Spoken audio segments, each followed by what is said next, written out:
rooms as we speak. So recording. Feel free. You can do whatever you like. Are we recording? are we recording? Is it recording? IT are just Yeah. making sure that it's still recording. Okay, it's still recording apparently. Okay, so that's where we are. All right. So now, is there anything else on the community grants policy for tonight, at least, as to what we may, as a committee, recommend through to the next council meeting? Well, Chair, can I just sort of wrap up that heritage topic?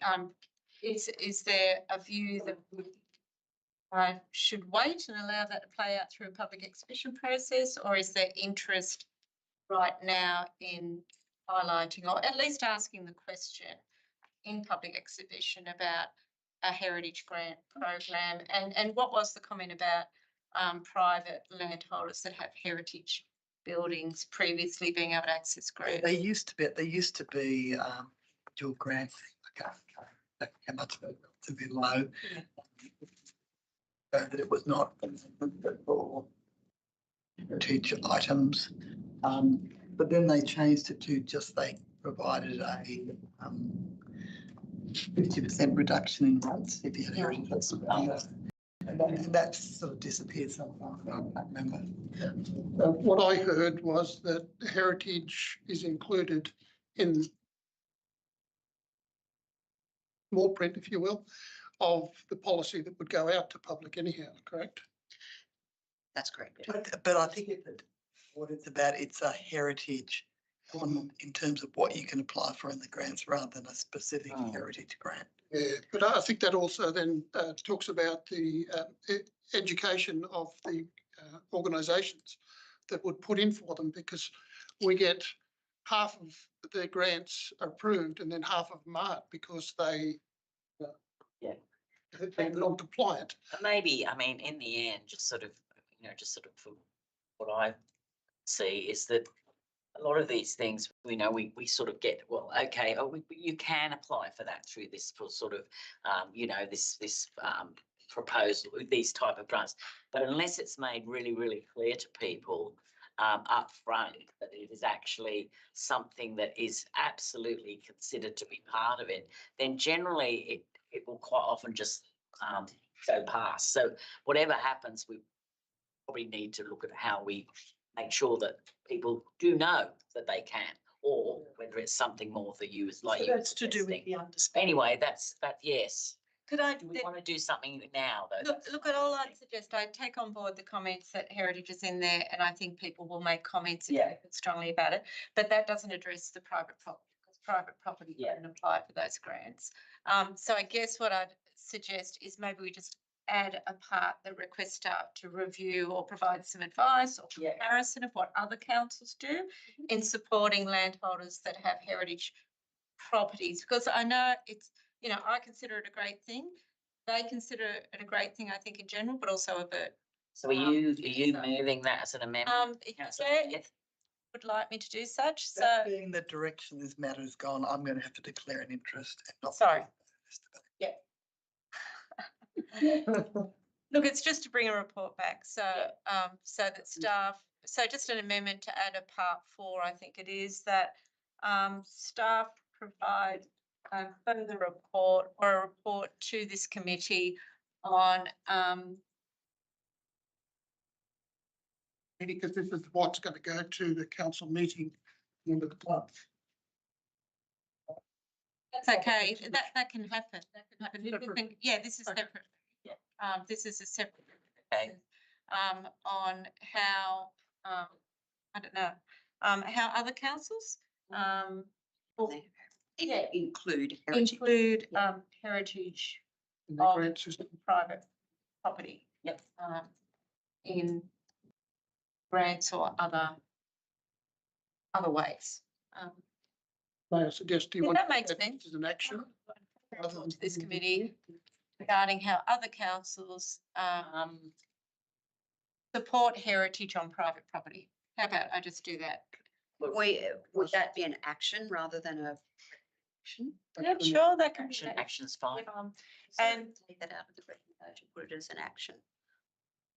what would be a reasonable time? Where will it go as an action? We could bring that to the December in Where are we now? September. November, December, to the December meeting. And so would that be Don't we have one before in November? that grant? September. And so that'd be before the grants program was finalised. Yep, so that'd work. Okay, thank you. Doesn't The community. next meeting would be November, wouldn't it, Director? Unless you. November. Oh, November. Yeah. November, the November meeting. So we don't need a seconder because this is an action, is that correct? Okay, all right. I'll move the recommendation. that's Yes. In the Okay. document there. So recommendation, is on the board, by recommended to, councillor McNamara. Do we have a seconder for that? Councillor Smith? Everybody in favour of it? Stands, okay, councillor Daniels, I can't see if your hands, but, oh, yes, I can, okay, thank you. That's unanimous, and then we have that action point as a separate item. Okay. Thank you, everybody. Where are we at? Every day. Yeah, it's all right. 1.6, which is the Australia Day Award changes for adoption. Now, these were, this was deferred from the previous meeting. Director Smith, do you want to say a few words about this for us? So at the last committee meeting, I was asked to bring back information in regards to, is there an active resolution regarding the naming convention for the awards? There is no active resolution. I see Councillor McGregor has his hand up. Councillor McGregor? It's not a question about 1.6. It's just with the live stream. I've just had some people contacting me saying obviously it's fallen out, and I know that you mentioned that before. Do we have any idea when it might come back on, or could we be advised of that, please? But there is a 30-second delay. Very soon. It's just come back on, but there is a 30-second delay. What's happening? Oh, okay. Okay. So, Thank you. Thank you. All right, thank you. Thanks, Councillor McGregor. So where are we? Oh, 1.6. Yes, sorry, Director Smith, you were saying something before. The question was raised at the previous committee meeting about the naming convention and whether there was an active resolution. Yeah. There is no active resolution in regards to the naming Okay. convention. Okay. So, does anybody wish to speak on, well, they obviously do, because we've got it sitting here in our list of things to discuss tonight. Anybody want to speak about this topic and any thoughts or, yep, Councillor Smith? Look, I'll be voting against this proposal. I am concerned about the makeup of the judging panel. The mayor and councillors, I have seen that absolutely been abused in previous councils and politicised horrendously. Yeah. So I'm disappointed that that's what we are considering. I don't know the best alternative, but I would think that there would be some leaders who are not elected representatives that might have expertise in some of the areas or the categories. So that's the first thing. I am disappointed. I know the Environment Award was removed a few years ago and it's not been reinstated. I'd love to see that reinstated. So I guess, you know, I don't know whether councillors are open. I mean, you know, it's a bit. You can always move an amendment. Well, yeah, but I don't have the alternative of what the judging panel should look like. I just have seen it really incredibly politicised and abused. Yeah. Past, and it's been quite disgraceful. Well, I can try. I just don't want to do an amendment on the fly in terms of the makeup of the judging panel. That's fair enough. Or I could move an amendment that this be deferred for further options on the makeup of a judging panel. And deferral isn't going to impact it because this year's already gone. Yeah. Yes. So if I could do that, I would appreciate that. And again, I don't know if other councillors do, other council areas do it differently, but I just think, yeah. And look, I know when, in the former council, we did have some independent people on the panel. Certainly as mayor at the time, I was on the panel, but we also did have some independent community people there.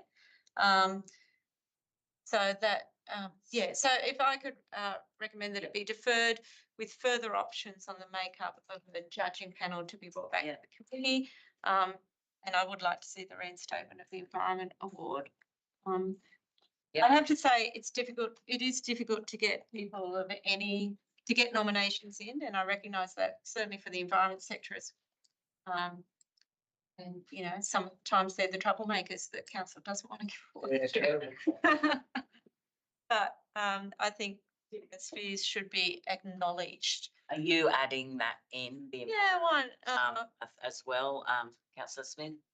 No, how do other councillors feel about that? Yeah, I'm happy to say that. I'd like more information.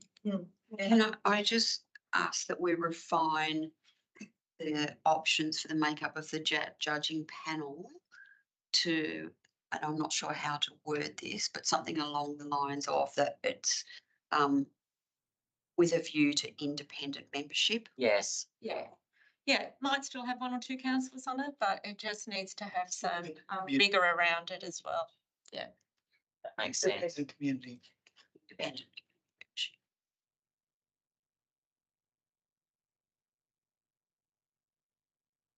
And again, there is no time imperative on this, so. No. Time. So we've got Community Group Award, Community Life, Senior Citizen, Volunteer, Young Person. I would like to see Environment Award.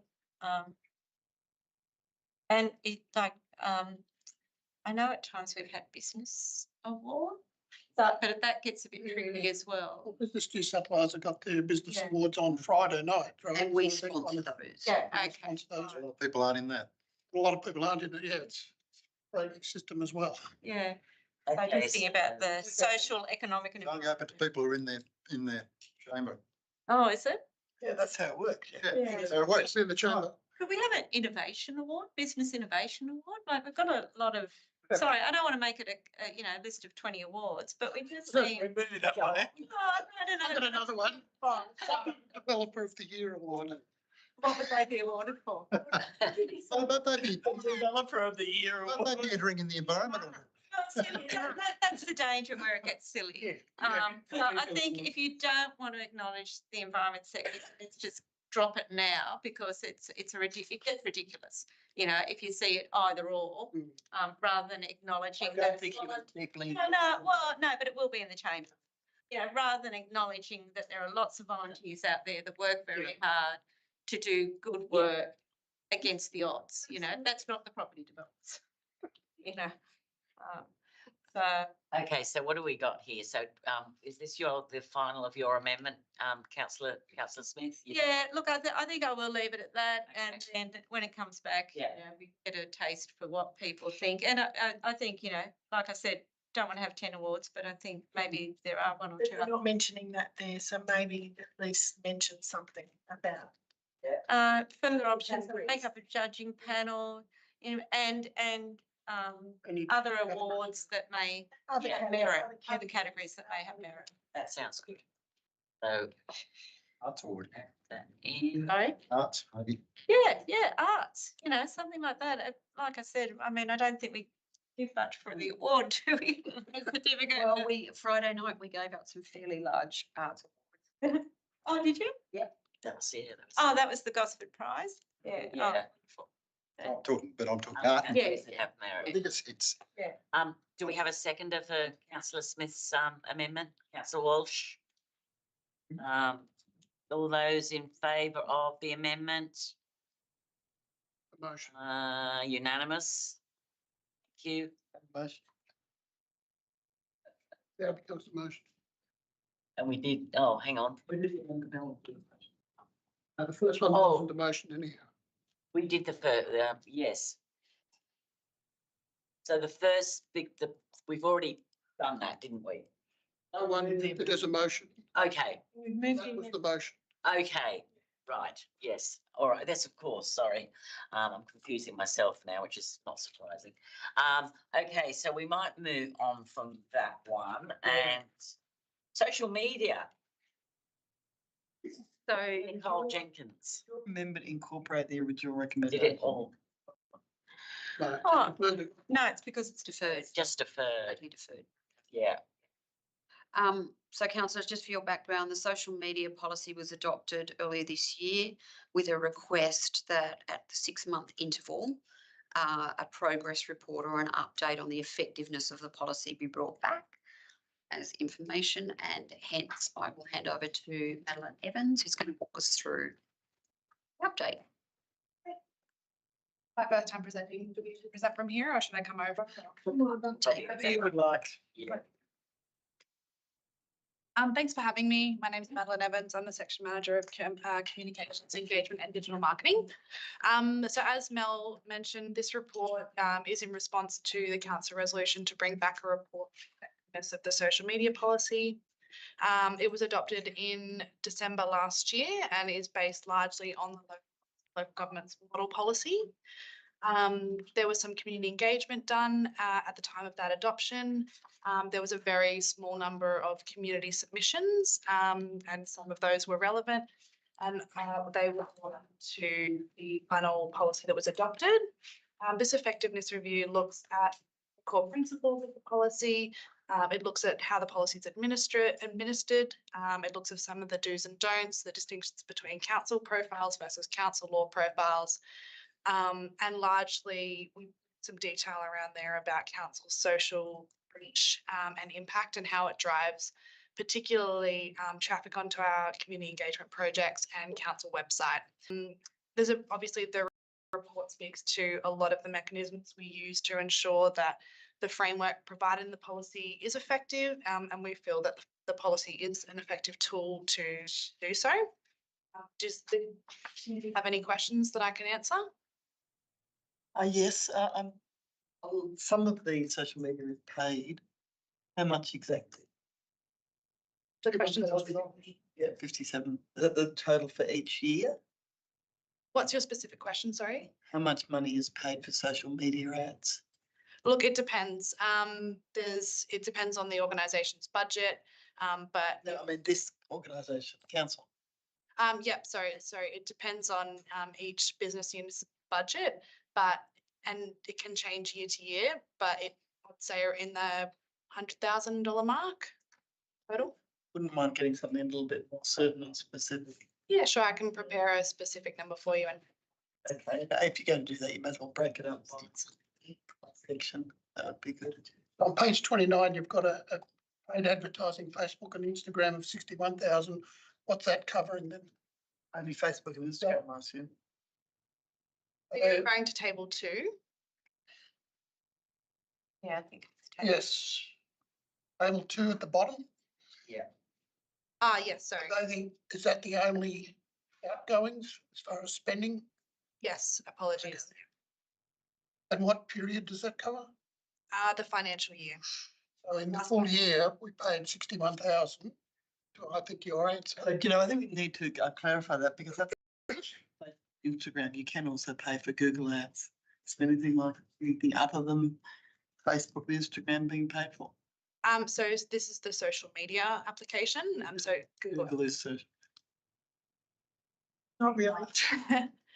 So is there any other paid advertising that's covered by this report?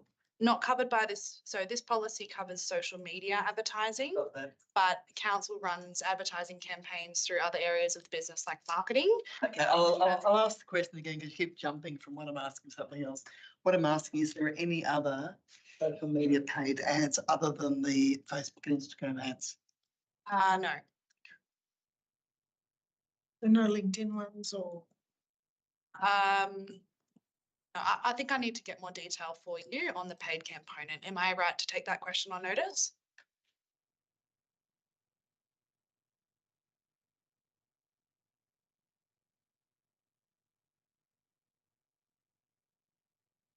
And because this is just the social media, does it include the Love Central Coast stuff as well?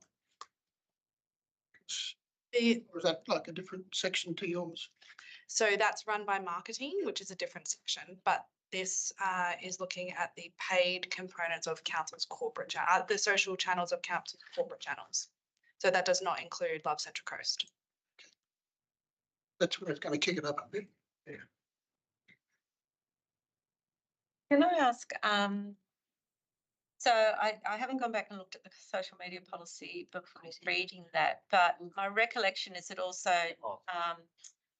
provided guidance about councillors, how they use social media. So is there any, and I don't want to go too far down this track, but is there any monitoring of that side of things or compliance, or have there been any issues or anything that we're aware of? No issues to report, but if there was one to report, we'd recommend doing that through the councillor portal or to the CEO if there was a significant breach, and then we would investigate it. Okay, so when you say no issues to report, no issues that you in your role have to report, or no issues that you're aware of? No issues that we're aware of. Okay, or thank you. to report. Yep, no, that's great. I've got Councillor McGregor, I think, had his hand up first, and then after Councillor McGregor, we have Councillor Daniels. Councillor McGregor. Thank you. Look, do we engage any third parties in any of the social media area of council? Yep. So council works with some agencies to deliver social media campaigns, and they all relate under this policy. And what's the process for approvals with that? Does it come back to a unit, or is there one particular person? Does it go to the CEO? How does that get managed? So are you talking about approvals of content or approvals of engaging agencies? Well, both, I guess, really. I mean, primarily the former rather than the latter, but I'd be happy to hear an answer on both. Sure. So the approval of content is done through the communications team working with various areas of the business. Depending on the communication type, most communications campaigns are approved up to unit manager level. However, some communications campaigns are approved up to director level. So all content is approved up to at least unit manager level. And obviously, we're doing this effectiveness review right now. Is this something that's been going on for a few years? Like, is there an annual review or anything like that if we do with the effectiveness? How's that worked in the past? So we review all of our policies per the policy cadence. In this instance, it's about a 3-year. But as part of our continuous improvement, we regularly review our processes and procedures, how we administrate corporate communications, what are their effectiveness. That's an ongoing process, I would say month to month internally in teams at council. Sorry if I don't mind, Councillor, just responding to your second question, Councillor McGregor, when we engage any third parties, agencies to administer content on council's behalf, it's done through our procurement policy guidelines. All right. Thanks very much. Councillor Daniels, you were next. No, thank you. Little bit off topic. I was just wondering whether we will have the opportunity to review the Love Central Coast social media at any stage. So as part of the development of the destination marketing plan, that will fall under that remit. Do we know when that might be? The economic development strategy and the destination marketing plan are currently in development at the moment. They'll come to the Economic Development Committee in December this year for review, and then they will go out on public exhibition early next year for final adoption in April 2026. So there's a fair few steps in the process yet to go. If I could add to Councillor Daniels, Sure. if you've got something specific, if you want to send the information to the director and myself as part of the workshop that we had the other day, that could be a good start for you. Yeah, So- I think I might do that because I have a few concerns with the way that the marketing is done with that brand in particular. Just from a marketing background, I just think it's quite lacking and stale. Happy for you to send through any comments that you have, Councillor Daniels. Thanks, Councillor Daniels. Okay, so any other questions or comments for our presenter? So the Facebook reach is really quite considerable, 2.4 million. Certainly appears to be effective. Would that normally be 2.4 people who on each occasion, or could it be the same person having contact over and over again, or is it individual people? So reach is the number of people, so the number of users, and views is the number of times. So would they be 2.4 individual people? Yes. They couldn't. It's big. They couldn't come in, and then if they come back in again, they're not counted again. No, that's counted as views. So reach is distinct. I was just making sure that the distinction was real. I could be one user reached, but I might do something 10 times. So oftentimes views are much higher than reach figures. Councillor McGregor, you have your hand up. Sorry, I forgot to ask this earlier. What about with getting on TikTok and some of these other platforms that maybe different demographics might engage with, or some of these more emerging? Well, I guess TikTok's not really emerging social media anymore, but I think you probably understand the point. Facebook and Instagram sort of cater to a very specific demographic. Do we have any engagement, or are we looking to get engagement with some of these other platforms? At this stage, council doesn't have a TikTok platform, obviously, but it's definitely something that we are considering. However, there aren't plans in the pipeline at the moment to activate a TikTok account, but happy to take any comments from the committee in that regard. Thank you. Okay, so we might, unless there's anything else at the moment, because our recommendation here is that we note the social media policy effectiveness review. Just to clarify with this, then this will simply, if we adopt this will just go to the next council meeting saying that we've basically noted that, and then That's great. the council as a whole can debate it or whatever. But okay, so are we at the point where somebody is happy to move this recommendation? Councillor Walsh, second. Seconder, Councillor McNamara. All those in favour of this recommendation? Yes, unanimous. Thank you, everybody. Thanks very much. Thank you very much. Yep. Okay. Now, the next item is the draft Central Coast Leisure and Aquatic Strategy, the outcomes of the public exhibition and adoption. Just might invite Director Smith, may wish to speak to this report, give us a bit of background. Thank you, Madam Chair. So you will recall that the Leisure and Aquatic Strategy came to this committee some time ago for endorsement to go out on public exhibition, which was conducted. Let me just pull up. Sorry. Pull up. Bear with me for 1 second. 5th of June to 3rd of July. Thank you. So it was out on public exhibition for June, July this year.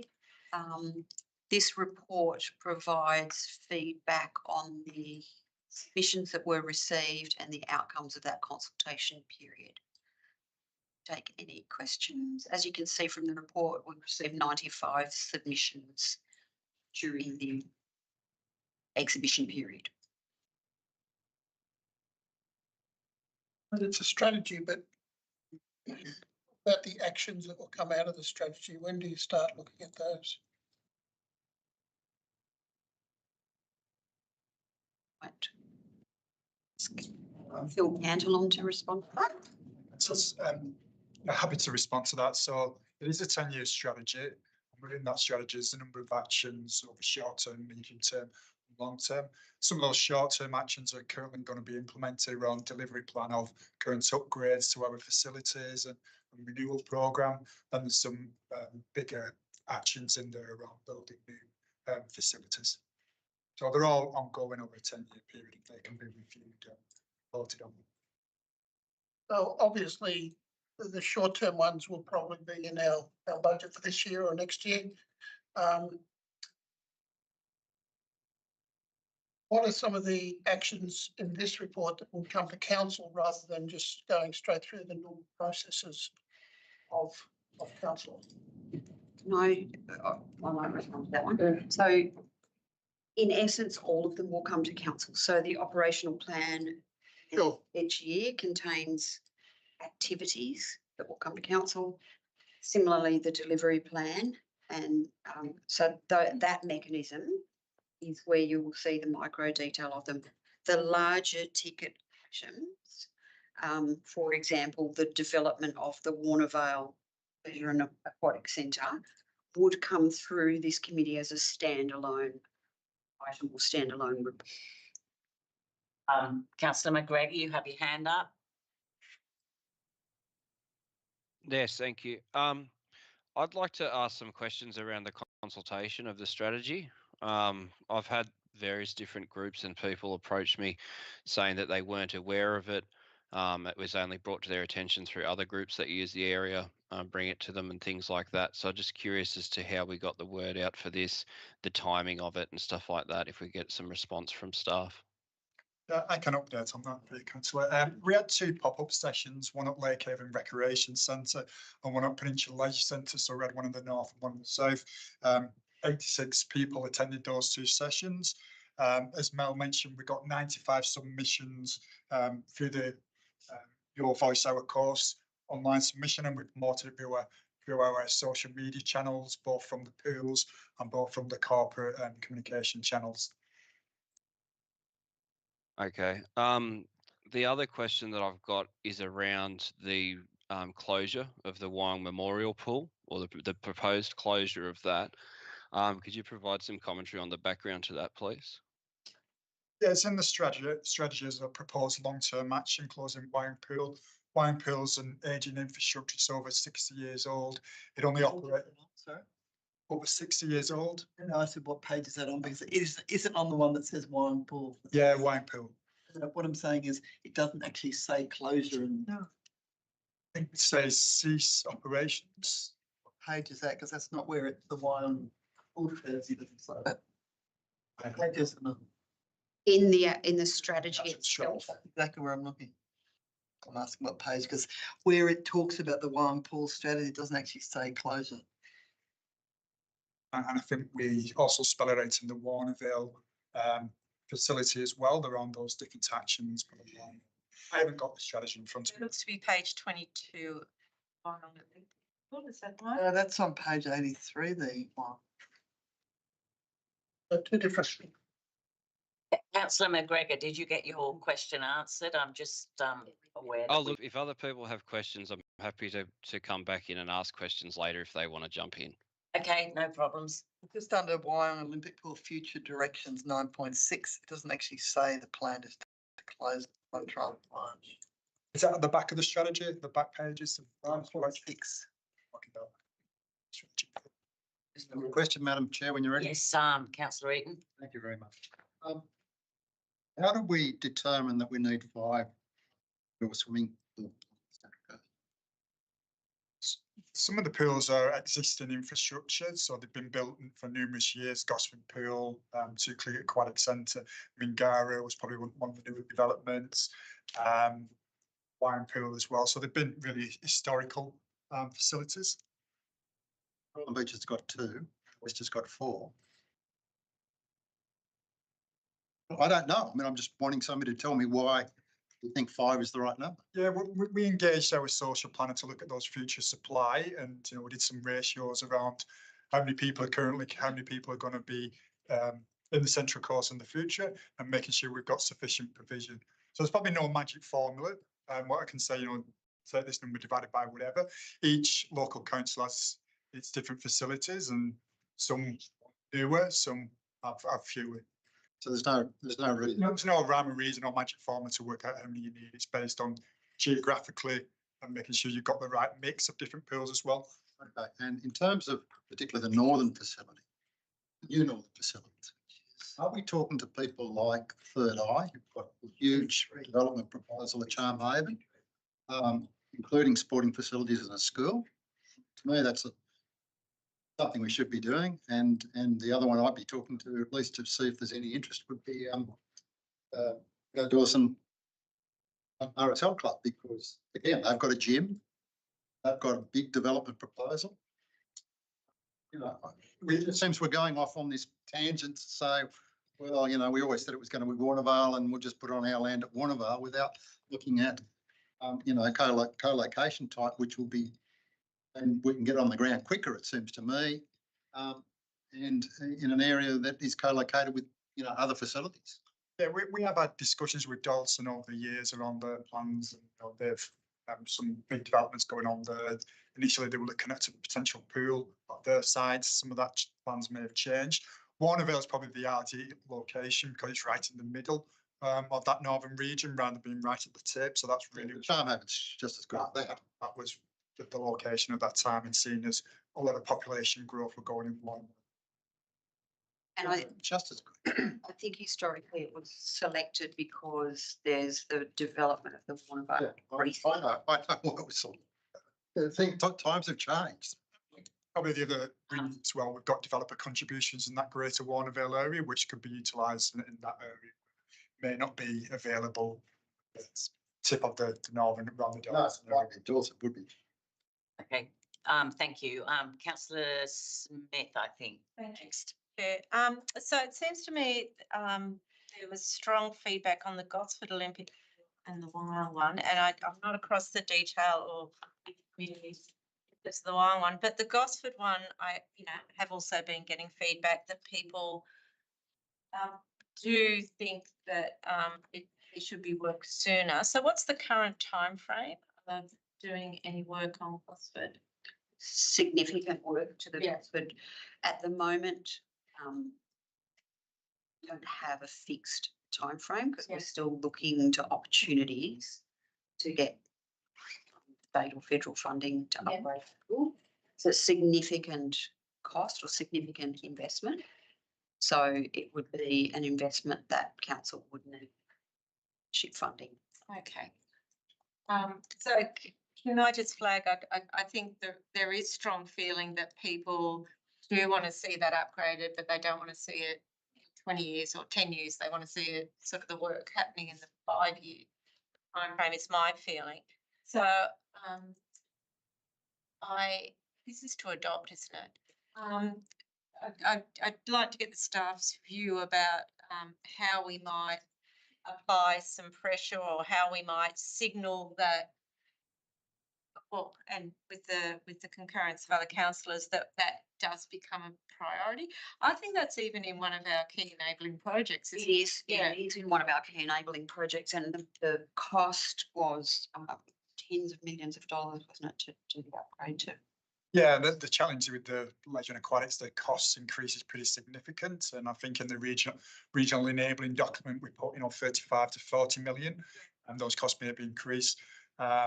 So yeah, it is on the radar as a key enabling project. Just on your other comment, we are currently doing upgrades to Gosford Pool. We just upgraded the changing rooms, so there is budget in the next 4-year delivery plan to make sure we've got sufficient maintenance and upgrades in there.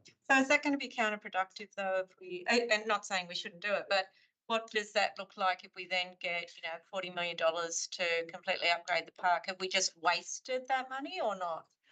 Well, we're conscious of making sure we don't overcapitalise and making sure what we invest in is needed, and it's with the horizon of hopefully getting a new redevelopment site happening soon.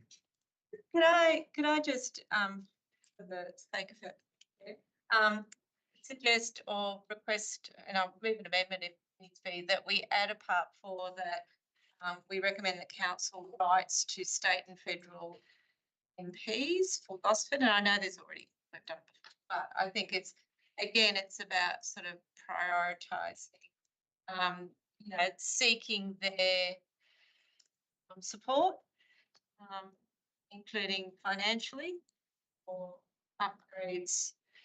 Gosford, called Olympic Pool, Gosford Olympic Pool, and then that. Sorry, did you want me to come up with some wording again? I think there might be some issues around doing the replacement Gosford Pool when there's uncertainty about what's going to happen on. Well, I think that's progressed to the point where I'm feeling from information we've received that cost will staying where it is. So it's staying there, but in terms of how it fits in with everything. Oh, Is that the right point? if we sort of wait for that resolution. I'm just saying, I think 20 years. what I'm suggesting is that your attempt to obtain money from the state government for it is probably not going to be wildly successful. When's that next election? Well, that's what I'm Only 2 saying. years away, isn't it? But they won't want to spend, they won't want to spend a lot of money on it before when they haven't actually worked out exactly what they're doing with the rest of the area. Because you don't want to spend a lot of money in finance in the right place, you have to move it. Do we have a seconder to councillor Smith's amendment? And I do see councillor McGregor also has his hand up. Yeah, I was, yeah. So it wasn't, just before I'm the second. Ward councillor. I just want to raise another issue. Is this a suitable time? Have we got a seconder for this amendment? Oh, okay, so moved by councillor Smith, seconded by councillor Walsh. All those in favour of the amendment? Well, there might still be. Oh, no, we're still going, aren't we? Sorry, yes, sorry, I'm getting ahead of myself. Yeah. So councillor Neal, and then I'll go to councillor McGregor. And then It was about the issue of the Wyong pool.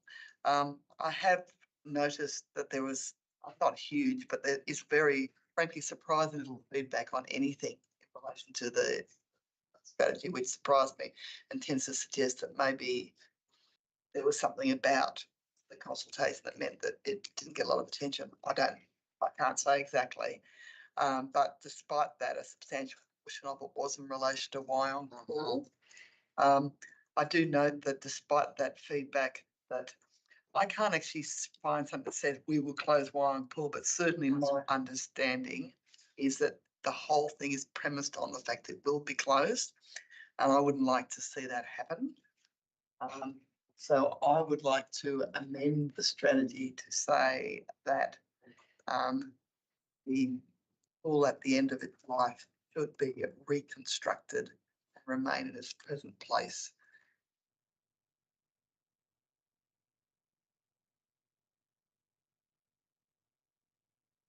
We continuing. Okay, so yeah, That's all right, Wyong that's fine. pool, sorry. Keep going. Wyong, yeah, but the Wyong pool at the end of its life be reconstructed the same position that it presently is located. So the document does say on page 14. Excuse me, Well, excuse me, sorry.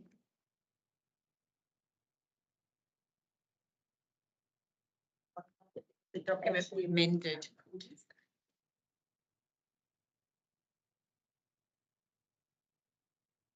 The wine pool. Is that it? What is that? What you? Yeah, no, because it's on page 49, we have to amend that as well. So I'm just going there to make sure. Okay. Oh, hang on.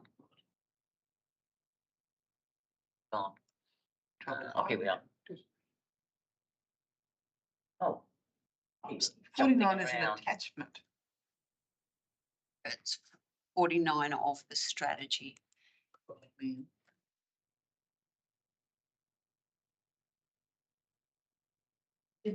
Picture on it. Picture of some people doing parties. Can the document be amended? Is that? Yeah. It starts up here, talks about once completed existing facility will be decommissioned and developed. What page is this? That is page 49. We're in a different document then. Firstly. You mind if I Yeah, do go it? for it. You know, no, it's not. No, I've got to start hearing. I will have to amend. Development of the press will be prioritised the short with new development. Once completed, the existing facility will be decommissioned and developed in line with the bank. I think that last sentence needs to be do that, and that the last sentence of 9.6, second paragraph of introduction be deleted. Can I also just bring your attention to, so we just need to be mindful that if we are deleting that, that council will need to consider budget. That's, That currently is. but this is a strategy though, it's not the actions. They got action in here as well. So if you go down to action number 7 and 8, they're both. Yes, and also, yeah, items 7 and 8. So delete first sentence of 9.6, second paragraph, and actions 7 and 8.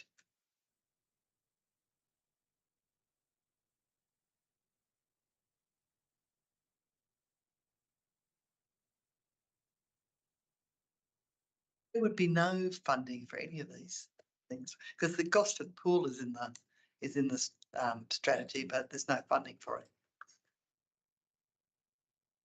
There's some budget for the Gosford pool. So the upgrades to the amenities But the actual and the ongoing sort of maintenance to keep it going is in the budget. In terms of retaining, you're correct. So in long and short answer. What I'm saying is I think we can do this, but based on the fact it's only a strategy, and then further down that's a works plan. Yeah, the other thing that impacts is the development of the Baker Park Master Plan. So the Baker Park Master Plan, at the moment, if the Wyong pool were to be decommissioned and closed, the intention was to expand Baker Park to allow the growing sporting groups more space. So that would impact on the Baker Park Master Plan. That's fine as long as we're conscious of the. No, I was aware of that. Is there anything in the document we need to amend as a result of? It doesn't specifically speak to the Baker Park Master Plan because that's only in development at the moment. Okay, so we're happy with this, Belinda and Jane, and I'm just going to go to, because they've both had their hand up for quite some time. Councillor McGregor first, and then I think second is Councillor Daniels. Be amended. Yeah, I just want to make sure we don't have any more. Yeah, I think we have to say It should read be amended to delete the decommissioning. No, sorry. It says to be amended to. Delete the decommissioning of the Wyong Oh, pool. that's the second sentence though. No. Stop.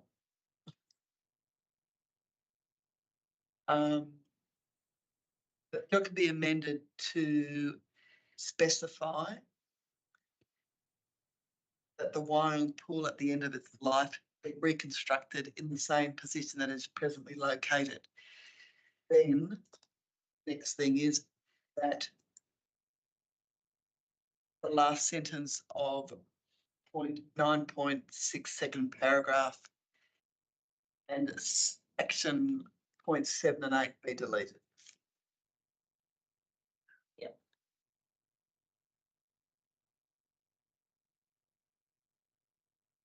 Further on from that, point 4 talks only about Gosford. I want to put Wyong in there as well. So where's that on? Point 4 up here. Do you want a heritage listing too? Stop it. Oh, about the funding. Well, it's different. I mean, why stop there? You know, you haven't got any money, but like, you know, that's good. You can always vote against it. I'm sorry, councillor. So we're okay with what we've got here now. Now, I'm just going to go to Councillor McGregor and Councillor Daniels, just so that we don't end up in a situation where there are more amendments and we've closed off on these amendments. So Councillor McGregor. Thank you, Councillor Castles. Look, it's pretty clear that there's a lot of question marks around aspects of this strategy. The financial resourcing of it, considering that there's like tens of millions of dollars of unfunded things that are never going to happen if people go in certain directions with them, should also be of some concern to people on this committee. I would suggest it might be better if we actually have a workshop about this and we go through the strategy and devote the time to it, rather than just coming up with these amendments on the fly, particularly that there's been some people following this for a while and there's been some people jumping on the train at the last station. So I think for us to get the best outcome as a committee and as a council, we need to be a little bit more considered with what we're doing here, rather than just throwing things up willy-nilly without looking at the full consequences. I did have a series of questions to ask, but I've been cut off several times. So I'll just propose that we actually defer this item to have a workshop on it at the next committee meeting. Or if there's a problem with timelines for that, then I'm happy to seek to do an extraordinary committee meeting or something like that, because it's a significant document. It's clear people have a lot of interest in it. I'd rather us land this right properly and get it done properly the first time, rather than have it chopped and changed and backwards and forwards going on over and over again for months. You moving that way, Councillor McGregor, or? Yes, I'll seek to move that this item be deferred for a workshop at the next community and culture meeting. And if there's a problem with timeframes for that, then I'm happy to try and seek to have an extraordinary meeting held in order to do it. Okay. Can I note that that is a procedural motion and that the motions that presently exist will stay and be up when we return to the item? For Daniels. Sorry, was it my turn? Yes. Yep. Okay. Thank Well, you. hang on a second. I haven't even had a response to whether that's an actionable amendment or not. And again, we've just had other people just jumping over the top of it. So what we've got at the moment is that the amendment that the item be deferred pending a workshop. You had some more wording to that as well, Councillor McGregor. Yeah, I asked a direct question as to whether that could be deferred to the next meeting or whether an extraordinary meeting happened. Then another councillor jumped in and said it's a procedural motion. That's a matter for you as the chair to rule on. But the question still stands. Do we actually have the ability to defer this to the next committee meeting, or do we need to bring it forward due to time constraints? There are no Are there time constraints, Director? Okay, look, I'm happy to rule that we actually accept this as an amendment. There is obviously a seconder to Councillor McGregor's amendment. It's a procedure motion, requires no seconder, can just be put. Correct. It does. Yeah, this Yes. amendment, what I was saying before is this amendment, these amendments will just lie there. Procedure motion is moved. It doesn't need a seconder.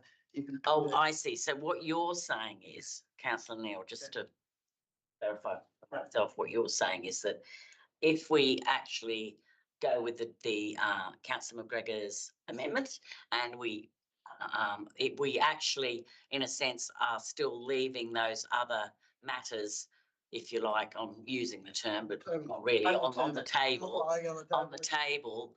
they're not going to actually, at this stage, go up to the next council meeting, correct? Yeah. I just want to be clear about that in my own mind, and also for those watching at home, because otherwise it does get quite confusing. Councillor Daniels.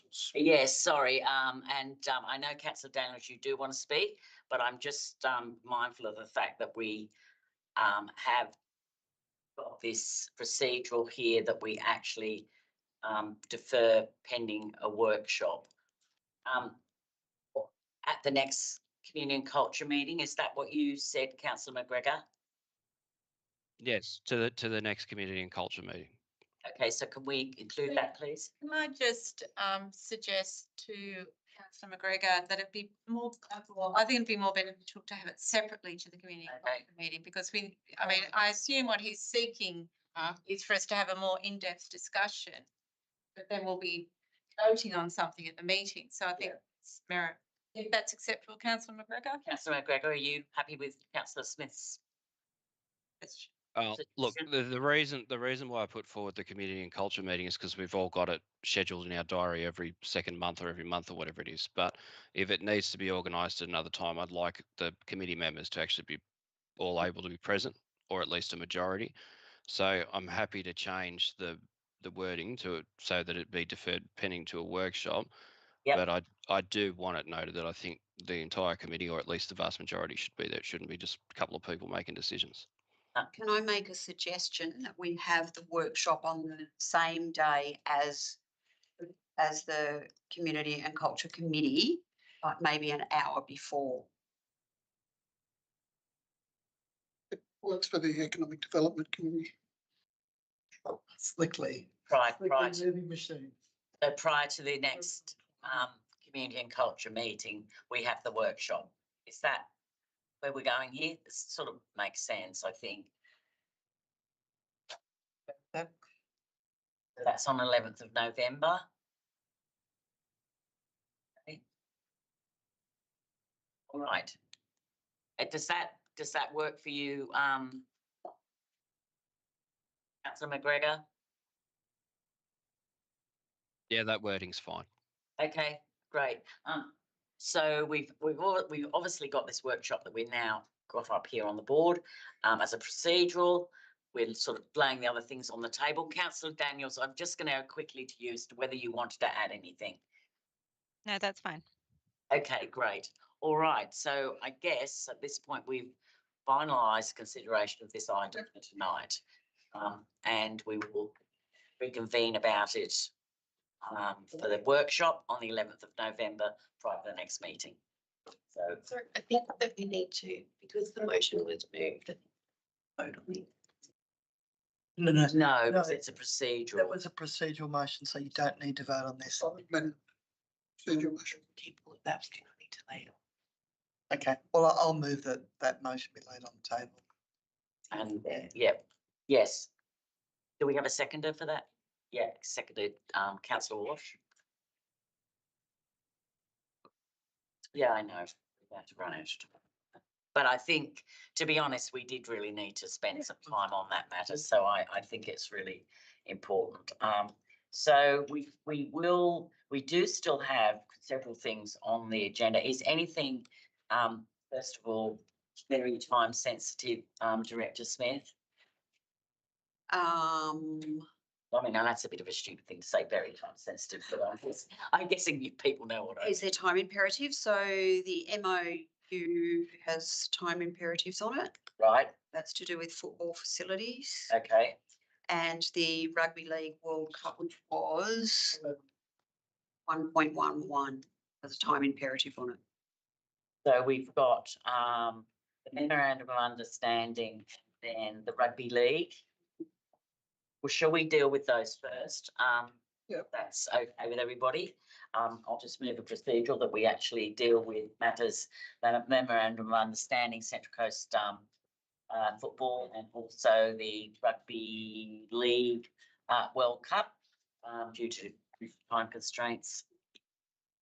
So with a memorandum of understanding, we could do that first. Oh, sorry, Rugby League World Cup is first. Yes. Got that up there? Yep. Right, so Rugby League World Cup to start with. All right, so there is a recommendation on the board. The recommendation. Councillor McNamara has moved. That was a long time ago. Do we have a seconder for this? Seconders? Councillor Smith. All those in favour of the recommendation? Oh, sorry, the motion, what am I saying? Yes, that the committee recommends to council. McNamara, yep. All those in favour? You got your hand up, Councillor Daniels? I can't see. Oh, yes, I can see now. It's very hard to see from here. Okay, so carried. Yep. Unanimously. The other one to do is the memorandum of understanding. Where are we? 1.12.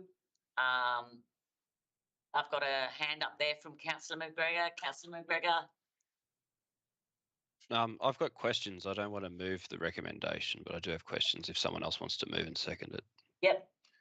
I'll move the recommendation then. We have a seconder. The recommendation. 228. Sorry, who was the seconder? Hasn't happened I'm yet. still waiting on a seconder because people are thinking. Councillor Oh no, Daniels. councillor Daniels has a hand up as seconder. Councillor Daniels. So, Councillor McGregor, I know you have some questions, but I'll put the motion. I'd like to ask the questions before you put the motion. Yep. Um, Yep. yes, so thank you. What did this process be in? What was it initiated from? Who put it forward for the MOU? Did it come from Central Coast Football? Did it come from council? Can I get some explanation to that from staff?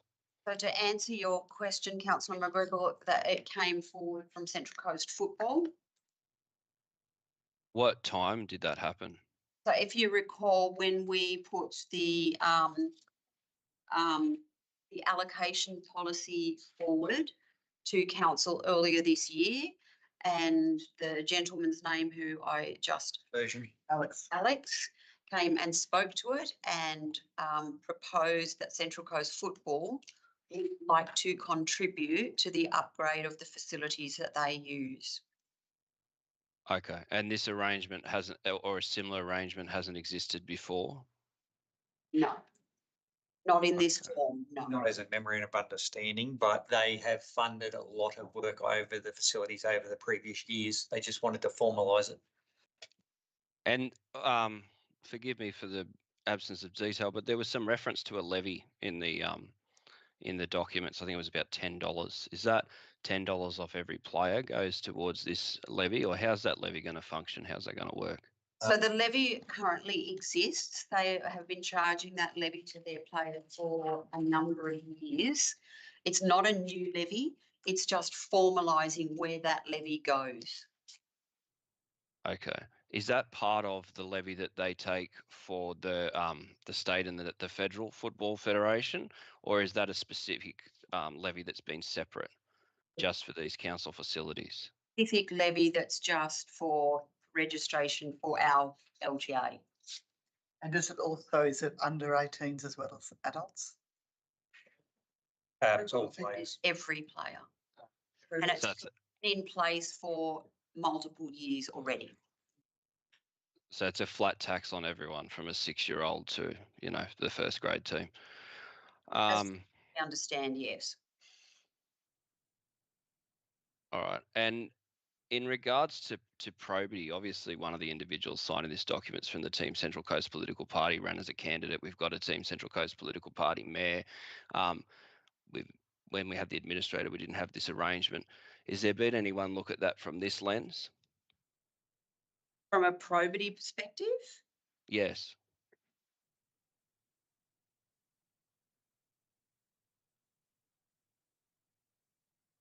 I guess the answer to that is no.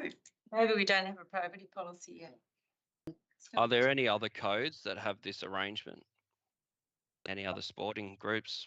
So informally, we've worked with rugby league, rugby union, AFL when there's, say, a certain level of damage to facility, like we have a limited budget.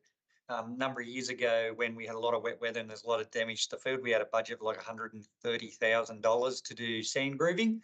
And we said to any of the organisations, if they'd like to fund support, we'd half fund them. So nearly every sport put some money towards helping. So instead of getting like 9 fields done, I think we got 18 fields done. So we do have associations come to us and say, we'd like to have this done on the field. Can we fund it? And we'll work with them, whether it's scoreboards that's happening in rugby league at the moment. And Union done it down at Woy as well. And so it's not unusual for associations and clubs to either fund or co-fund with council on projects. Okay. And final one, this arrangement, is this based on one that they may have with, say, football might have with Lake Macquarie or Hornsby, or are there other councils that are you're aware of that are doing a similar thing, or are we sort of doing a bit of a pilot program with this one? Have we looked at what they're doing with other councils? I can answer that one. There are a number of other councils that soccer particularly have agreements with. So example, when I was working at Willoughby City Council, we had formal arrangements with Northern Suburbs Football Association, similar to this one. All right. Thank you. Yes, I'll come to you one sec, Councillor Smith. I just wanted to ask one quick question myself. So with this MOU, does this in any way mean that it's giving Central Coast football exclusive use to particular facilities? Does that build into this MOU? I have read it, but I honestly can't quite remember that bit. But can somebody give me a little perhaps through you, Director Smith, or I'll answer that. When I proposed this, I went and met with them and talked through it and said we cannot, I guess, give a ground solely to you because of this. We've got the policy, so it's actually written in this memorandum of understanding that the grounds are subject to the policy regardless. If they don't have the numbers in policy, they don't have the numbers to support them maintaining of that ground. They don't get any, even if they've invested money, they don't get any extra. Okay. They don't have any concerns that their numbers are dwindling to the stage where they're going to be investing in. So the ones they're looking at are ones like Terrigal, where they've got 1,800 players on one facility. So by doing some of that investing in irrigation, the ground will actually last longer. You've got other clubs with 1,200, 1,300 players. So they're looking at trying to make those grounds survive through the season more. So the short answer to your question is no, it doesn't give them. No, I just wanted to be clear about that. Councillor Smith. So that was my exact question. Oh, was it? So if I can just ask, are there other uses of these facilities? Absolutely, yes. And is there a track record of percentage use of other users versus Central Coast Football? And is there any reason why we would see that change? No. So for instance, say Terrigal's a great example. Which one at Terrigal? Duffy's. So at Duffy's, you've got rugby league use one field every second week. Soccer uses all the other plus the rugby league field on the week off, and then in the summer, cricket use it, and also athletics. There's no change to that, unless rugby league chooses to leave the site, which they've actually come to us and said, we'd rather leave that site, it's too busy, is there an alternate? If they do that, then soccer would take it because they've got 1,800 players compared to the rugby league club who's got like 100. So the distribution of usage falls under the allocation policy that came to this committee earlier this year and was adopted. And that has been an enormous success in terms of how we review the usage and the percentages of usage that gets allocated to the different codes. Depends on numbers, depends on a whole range of things. That still applies to this group. Yeah. Okay. Look, it does give a little bit of pause. I mean, I want to support it in principle, but I am concerned about that side of it. But anyway, let's keep going. Okay, so any other questions for Director Smith or Gerard? Just a quick one. Just with any monies that are raised, are they held by football and then we do the works and then they pay into it, or do we? How do we do that side of things? How's it accounted for, and how's the money transferred backwards and forwards for any works on facilities? The way it works is we will budget for our portion of the work. If it's 100% funded by them, we will put it in the budget. We will take that. We'll charge them. Once the money's in our account, we'll actually manage the project, unless there's an agreement that they will directly pay contractors. So it's stages like the sand slitting. We can work with them. Go. These are council preferred contractors. We can induct them into site. We will close it down for that period while they do the work, but you pay them directly. So there's a number of different ways that it can work. But most of the time we will actually take carriage of the money before the works happen. I can give you an example quickly. The new building that's going at Frost Reserve, the club wanted to work. They actually, it was $94,000. They put the money into our account even before we tendered or before we got a contractor. Thank you. Okay, so I don't think anybody else, no hands up, nothing in the room. So we've obviously got a, Councillor McNamara and Daniels moved and seconded this recommendation, to the meeting. All those in favour? Too nice about this myself. Who have we got? Can't quite count. I've got Councillor Walsh, Councillor Neil, McNamara, Smith, Daniels, Councillor Daniels. McGregor? The name is, McGregor's I can't quite see. Councillor McGregor? Against? Yep. No, he's in favour. Oh, in favour. Oh, against, was he? No, I voted against. Against. Sorry, Yes. my apologies. So, yeah. So the motion is carried. last one? Well, we, Two more. Right. 12 we did. we're going to, 11 and 112. We- Rugby league one first. we've done that. That was. We did both of those. We only had selected those two because they were had some timing on them. So we've got 1.9, 1.9. 1.10. Yeah, It was just an update. we've, do we need to move to extend the meeting or we do? Okay, so we've got item 1.9 and item, what's the other one? 1.10. 1.10. So that we can address these, I'm going to ask if we have a mover and second to extend the meeting by 15 minutes. Moved by Councillor Walsh, seconded by Councillor McNamara. All those in favour? Carried.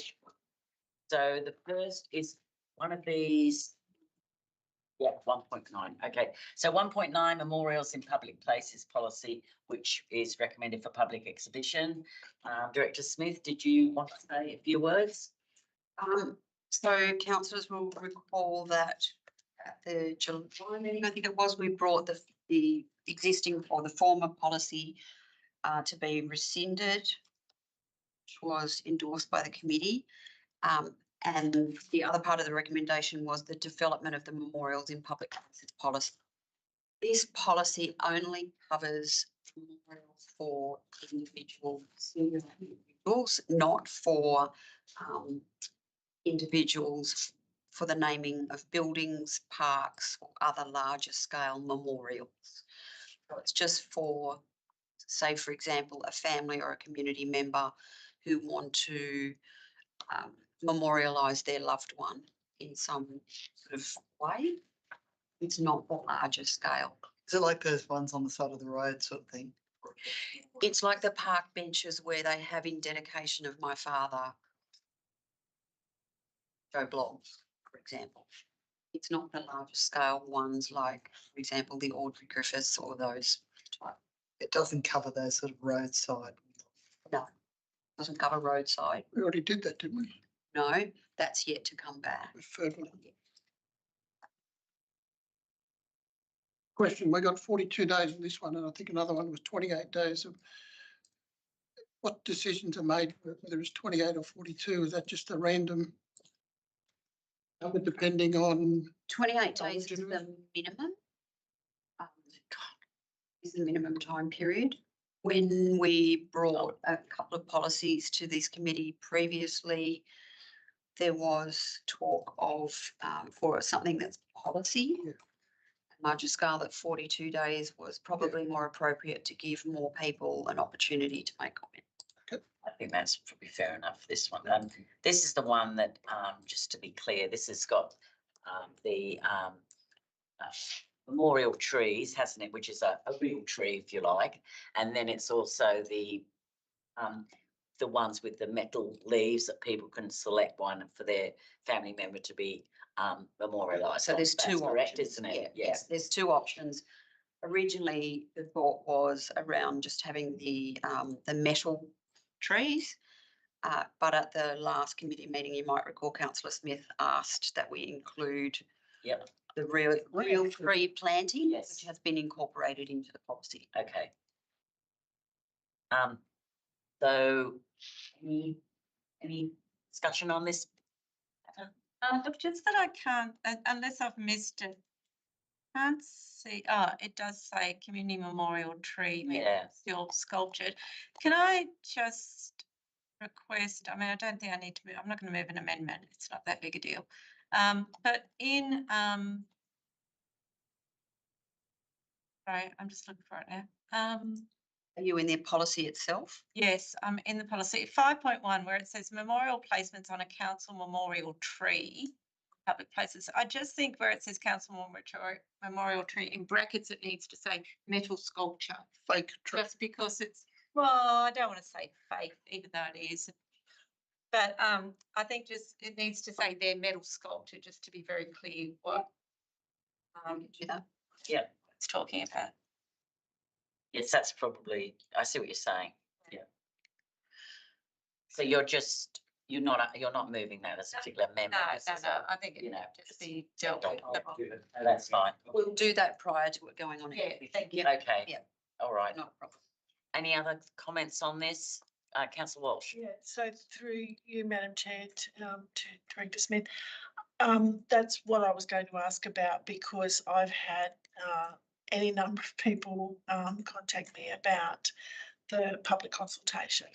So at what stage are we, and I apologise that I couldn't remember the detail that had already been provided about that. So at what stage is this moving to public exhibition? So that's what this is, to adopt it to go on public exhibition, which is the consultation. And that is, so I've been saying to these constituents, you know, I can get back to them and let them know that will be coming. And so far, the response to the metal trees has been really negative. Yeah, which different to the responses we've had. So we've had a mixture of both. This is their opportunity to provide. Which is great. Yeah, so I didn't see that coming. So because I thought the workshop was excellent. Actually, well, not workshop, but the you know, what staff presented, and I thought it was very sensitive and so kind of then when little small barrage of people saying, and so okay. They're very popular. Yeah. Any other comments on this one? Just a general question about the public exhibition of any policy. Once it gets passed at a council meeting, generally how long does it take before you put it up on the website to actually get out and to the public? I can answer that question for you, councillor. At the moment, it depends on the priority of policy. We just have some resourcing restrictions at the moment, which mean that our community engagement team hasn't been fully staffed. That's hopefully not a long-term problem. So at the moment, it's case by case, depending on the priority of the project. On any given day, though, we would expect a policy to be accessible for community engagement within the following few weeks of the council decision. Okay. So that's for the engagement phase. And then when it's adopted by council, the aim is to get it up on the website within 7 weeks. Anything else on this one before we see whether we have a mover and seconder? Can't see any hands up over there. Moved by Councillor Walsh, seconded Councillor McMahon. I keep getting the Macs mixed up tonight, I'm telling you. Okay, so anyway, all those in favour? I think that's unanimous. Yes. Okay. The other one you'll see Community engagement. 1.10. Yeah. Can I just hand over to Madam Evans to talk through the background of this one, and I'll be back. Yeah, that's fine. Okay, so Did you? Why did she flee? Hmm? Why did she flee? I don't know. Something happened. Where are we up to here? Sorry. Okay, community engagement report. So we're going over to you again, I'm guessing. Okay. Thanks for having me again. So Council's community engagement team ran an expression of interest engagement activity titled the Connecting with Community Groups and Organisations Expression of Interest from the 11th of June to the 9th of July this year. This was in response to a council resolution that council calls for expression of interest from interested groups that actively participate in council's engagement program, and that a further report be received by council on the outcomes of that EOI process and methods to engage with community groups. So as you would have read in this report, council received 143 responses, EOIs, from a variety of community groups and organisations across the Central Coast. We had a range of different themes that groups and organisations could self-identify as areas of interest in their feedback. We asked for different types of feedback in order to understand and strengthen council's connection with community stakeholders, to have a better understanding of how community groups and organisations in the various different wards want to be contacted and communicated with. We wanted to be able to provide councillors and for the community engagement team as well to have an understanding of the types of themes and interest areas across the various different wards, understand just the geographic distribution of different community organisations or groups, ensure that we've got inclusive participation in decision making, and ultimately to improve our engagement practices on the Central Coast. There's a relatively extensive community engagement report attached to this item, but at a high level, some consistent themes across the areas of interest. So the top priorities among respondents were community and wellbeing, council's facilities and services, planning and development. Did notice that 83% of groups who responded to this EOI process had already had prior interaction with council. Now, while that's a good thing, it did identify a gap that we could do more research and proactively identify groups ourselves, typically harder to reach stakeholders. You would have noticed that there was key themes around consistent communication, clear engagement, and methods of doing so with various groups and community organisations. We did conduct a ward-based analysis so that the council laws and also the engagement team could see the split. And we did notice that higher number of respondents were from the Gosford West ward and Wyong ward, with a lower. It's a competition. With a lower number of respondents. I don't know. Just went to sleep, I think. Sorry. No, that's fine. Appreciate that you're all engaged. That's what this is about. Lower number of respondents from the entrance ward and Budgie. So I won't drill down, but specifically we did identify the gaps I mentioned. So lower number of respondents. We didn't receive as many EOIs from groups in LGBTQIA+ communities, and specifically those interested in some of our water and sewer services as well.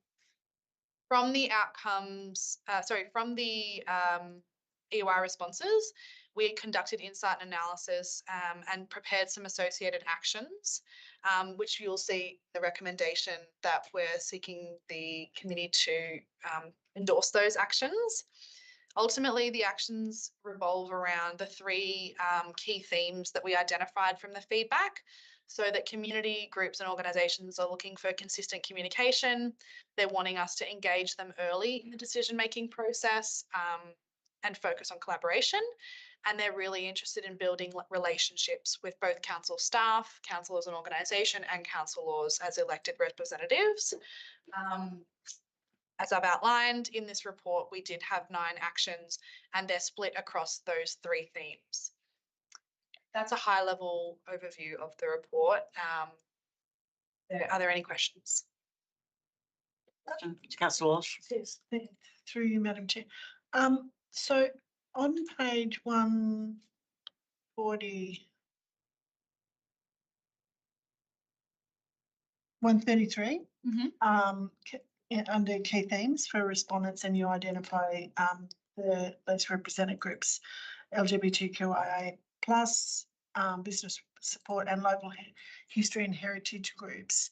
And I'm just, if we go further down in terms of gaps identified, how, so you mentioned LGBTQIA plus groups again, in terms of areas of interest, but not the other two, but very particularly for my interest is heritage. So I'm wondering how that might be informed or how that should be included in terms of that being a gap.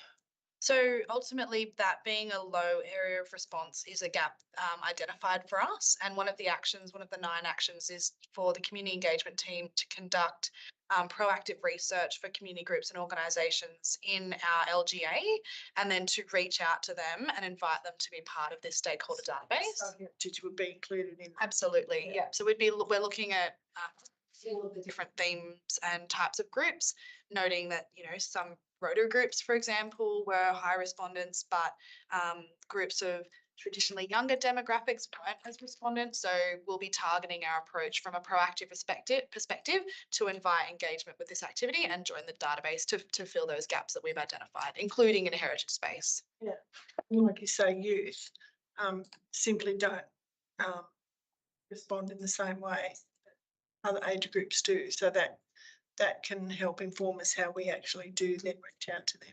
Yeah, absolutely. Okay. I'm just mindful of the fact that we have gone over our 15 minutes, and obviously we want to finalise this with the items. So I'd like to see if somebody is willing to move and second another 15, and then after that we'll probably close up. So moved by Councillor Walsh. Motion. Yes. Councillor Walsh is moving the motion. Yes. Oh, you're moving the motion now. Okay. I'll second it. Okay. Right. That's fine. Or vote. Yep, no, that's fine. So you moved the motion and you seconded it. We're not extending time. Okay, all those in favour? Carried unanimously. Thank you. I think that's it. Yes, it.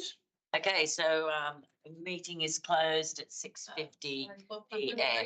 Sorry? That was, oh yeah, councillor McNamara. Question is about some of the areas, Margaret Street, 13 Margaret Street, which is a single house opposite the council building. About transferring that. Is it going to be easier if I send some questions through yourself? And I've got some questions about Manning Street, the entrance as well. So we're going to just do that outside the meeting. Yeah, that was just an update, so I'll send the questions. Okay, and then we'll do a proper update at the next meeting. But we need to. Different actions need to be. Well, do we need just an update? Sorry, I thought we'd finished. Right. So, well, can we just ask quickly about Margaret Street? So when it says being for operational purposes, So with 11 Margaret Street, water and sewer are relocating back to Hilly Street, and they need to have the emergency vehicles that will be available for the emergency water and sewer team to be able to jump in. 11 Margaret Street was originally purchased for the purpose of being an extension of the car park and it inadvertently got added to the list that the administrator called for sites to be earmarked for affordable. So in order for us to take it off that list, we have to have council removing it. So 11 Margaret Street is just across the road. No, 11 Margaret Street backs onto this building. Right, okay, thank you. So it's where the vacant house is that's hoarded at the moment. Yeah. Hoarded up. 18 Margaret Street's the one opposite, which is next to Frank Balance Park. Which is some kind of community use?